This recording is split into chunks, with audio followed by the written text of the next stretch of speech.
Hi everyone, and welcome to another very exciting episode of Tubules Live. Today we're extremely fortunate to have Professor David Bartlett with us.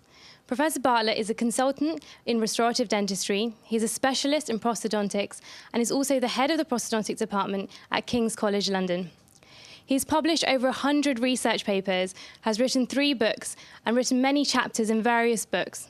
He's also been awarded grants ranging up to a value of $2 million on the subject of tooth wear and erosion. His clinical experience, as well as his research, has gained him international recognition on the subject of tooth wear and erosion. So who better today to speak to us about this subject than Prof. Bartlett? But before I move on, I'd just like to say, for all non-premium members, CPD is at the bottom of the screen, and for premium members, it's on this side of your screen. So do send in your answers to info@dentinaltubules.com. Also, if you've got some questions for Prof. Bartlett, please send them in as soon as possible throughout the presentation so we can take them in part 3. So, without further delay, I'd now like to hand over the floor to Prof. Bartlett today to speak to us about the management of dentine hypersensitivity in general practice. Good evening, everyone, and welcome to this presentation sponsored by Colgate on managing dentine hypersensitivity in the dental practice. We have a definition from the Canadian Dental Association which sort of sets the scene to describe what dentine hypersensitivity is. It's characterised by a short, sharp pain arising from the exposed dentine in response to its stimuli, typically thermal, evaporative, tactile, osmotic or chemical, which cannot be ascribed to any other defect or disease. But different people call it different things. Tooth sensitivity, dentine sensitivity, dentine hypersensitivity, cervical sensitivity, root sensitivity. They mean the same thing. So what does it happen? Well, we do know that it's a short, sharp pain, almost instantaneous, lasting for a few moments, stimulated predominantly by cold, sometimes by heat, tactile, acids and sweets. And from a personal sort of memory, about a year ago, I had dentine sensitivity. It suddenly came, it suddenly went. And one of my concepts was that it was not related to sweet.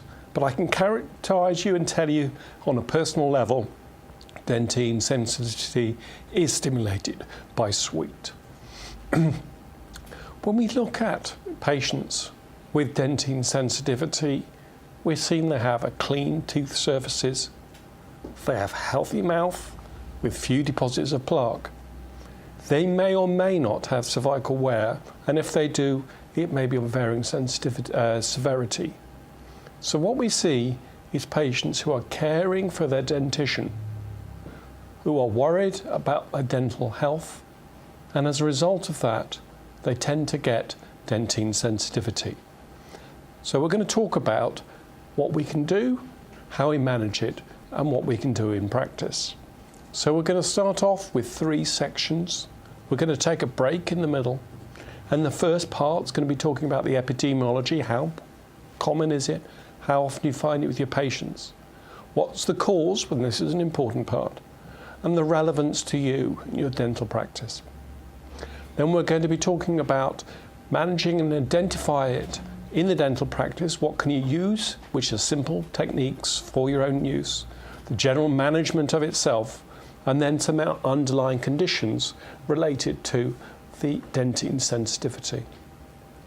And then we're going to get on to the available technologies, some of the treatment options based on the underlying condition, and then I'm going to set the scene finally with 3 cases which start off with a simple, end up with a complicated care pathway where I have personal experience on how I managed to cope with some of these sensitivity problems.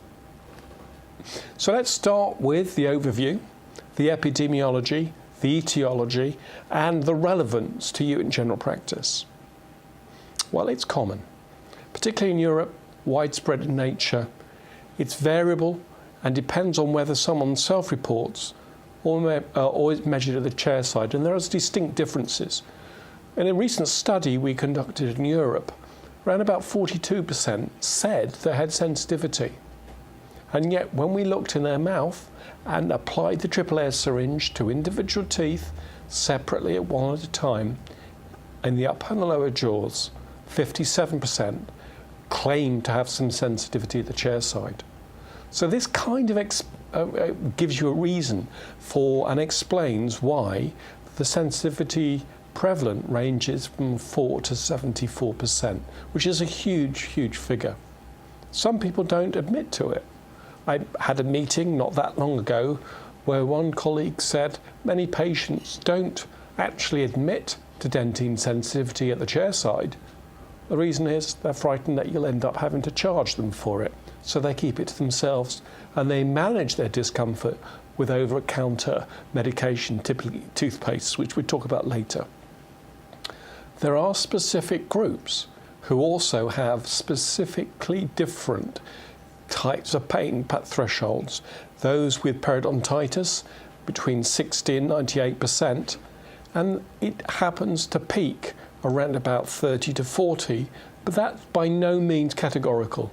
You might find older patients having sensitivity, or even in fact younger.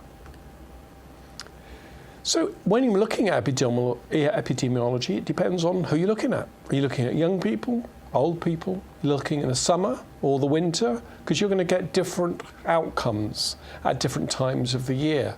So in the winter, for instance, you might well have a higher incidence because people are more sensitive to the cold, whereas in the summer, unless they're having ice cream all the time, they're going to get less sensitivity. So that will vary depending on the condition of the study.